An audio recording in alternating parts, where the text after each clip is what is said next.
Bugün, sinema dünyasında şimdiden büyük bir yankı uyandırmış, adı kadar düşündürücü bir yapımı konuşacağız, Savaş Üstüne Savaş filmini. Bu başlık, ilk duyulduğunda akıllara hemen büyük çatışmaları, bitmek bilmeyen mücadeleleri ve belki de insanın kendi içindeki savaşını getiriyor.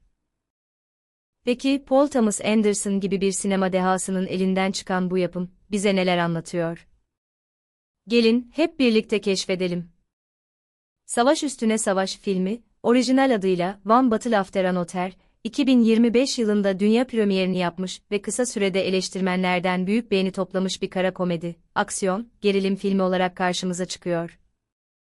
Filmin yönetmen koltuğunda, kendine özgü anlatım dili ve derin karakter analizleriyle tanınan Paul Thomas Anderson oturuyor. Anderson, sinemasında genellikle Amerikan toplumunun farklı katmanlarını ve insan psikolojisinin karmaşık derinliklerini işlerken, bu filmle politik bir gerilim ve suç türüne yeni bir boyut katıyor. Filmin oyuncu kadrosu da yıldızlarla dolu. Başrollerde Hollywood'un en büyük isimlerinden Leonardo DiCaprio yer alırken, ona Regina Hall, Sean Penn, Benicio del Toro, Chase Infinity, Teyana Taylor, Alana Haim ve Wood Harris gibi güçlü oyuncular eşlik ediyor. Bu yetenekli isimlerin bir araya gelmesiyle, izleyiciye unutulmaz bir deneyim sunulacağı daha şimdiden garantilenmiş gibi görünüyor. Filmin Amerika Birleşik Devletleri'nde 26 Eylül 2025 tarihinde vizyona girmesinin ardından, Türkiye'de de 3 Ekim 2025 tarihinde seyirciyle buluştuğu biliniyor.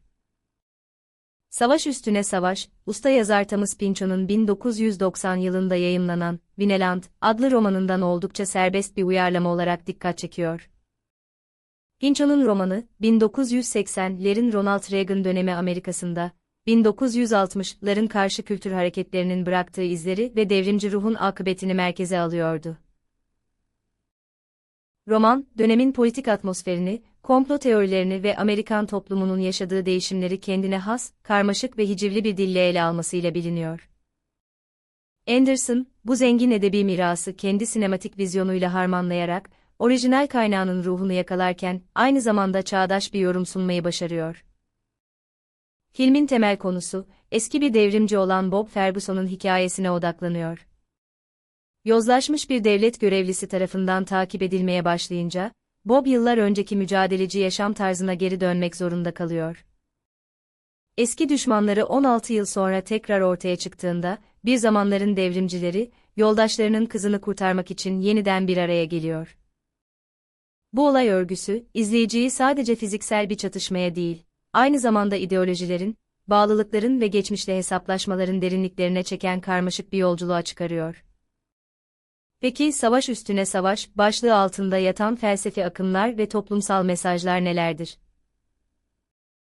Film, isminden de anlaşıldığı üzere, savaşın sadece cephede yaşanan bir olgu olmadığını, aksine insanın ruhunda, toplumun dokusunda ve politik sistemlerin derinliklerinde sürekli devam eden bir mücadele olduğunu vurguluyor.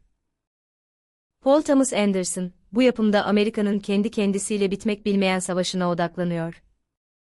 1960'lardan bu yana Amerika Birleşik Devletleri'nde belirleyici bir güç olmaktan uzaklaşan sol siyasetin kurmaca radikal unsurları üzerinden, devletin topluma uyguladığı baskıcı şiddeti ve devletin özüne işlemiş çarpıklıkları gözler önüne seriyor.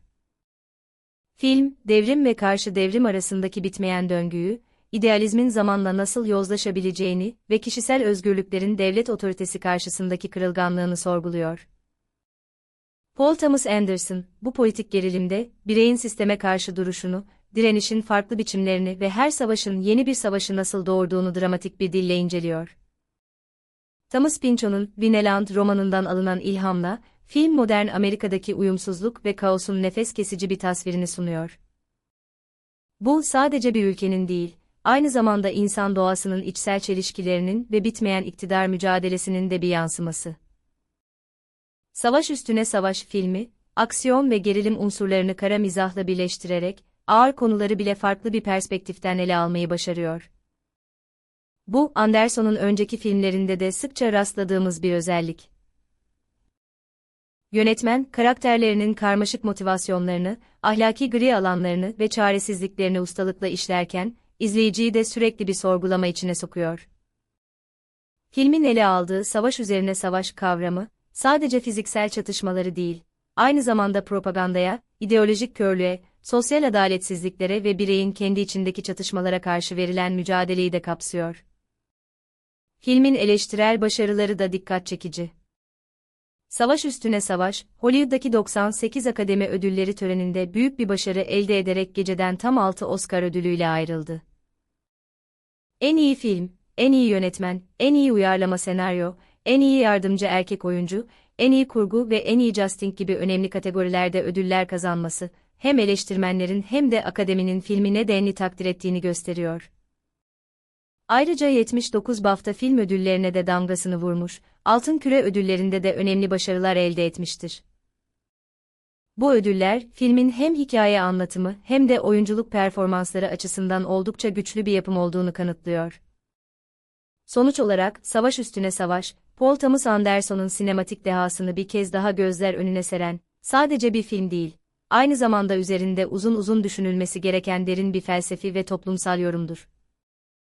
Filmin sunduğu karmaşık karakterler, sürükleyici hikaye ve düşündürücü temalar, izleyicinin zihninde uzun süre yer edecek gibi görünüyor. Bu yapım, savaşın ne olduğunu, neden var olduğunu ve ondan kaçmanın mümkün olup olmadığını sorgulatırken, aynı zamanda insanlığın bitmeyen mücadelelerine dair çarpıcı bir ayna tutuyor. Eğer siz de sinemanın sadece eğlence değil, aynı zamanda bir düşünce ve sorgulama aracı olduğuna inanıyorsanız, Savaş Üstüne Savaş'ı mutlaka izlemelisiniz. Savaş Üstüne Savaş, Ne Anlat ve diğer yapımlar hakkında merak ettiğiniz tüm detaylara Moviemiro platformu üzerinden ulaşabilirsiniz. Moviemiro'da izlediğiniz film ve dizilere kendi duygusal tepkilerinizi verebilir, bu hislerinizi arkadaşlarınızla paylaşabilir ve diğer izleyicilerin bir yapım hakkında neler hissettiğini öğrenebilirsiniz. İzleyicilerin oluşturduğu gerçek duygusal haritaları inceleyerek, bir sonraki film veya dizi tercihinizi bu hislere göre yapabilir ve topluluğun deneyimlerine ortak olabilirsiniz. Eğer bu içerik hoşunuza gittiyse kanalıma abone olmayı ve videoyu beğenmeyi unutmayın. Düşüncelerinizi yorumlarda paylaşmayı ve bir sonraki videoda hangi konuyu, kitabı veya filmi incelememi istediğinizi belirtmeyi ihmal etmeyin. Bir sonraki merak yolculuğumuzda görüşmek üzere.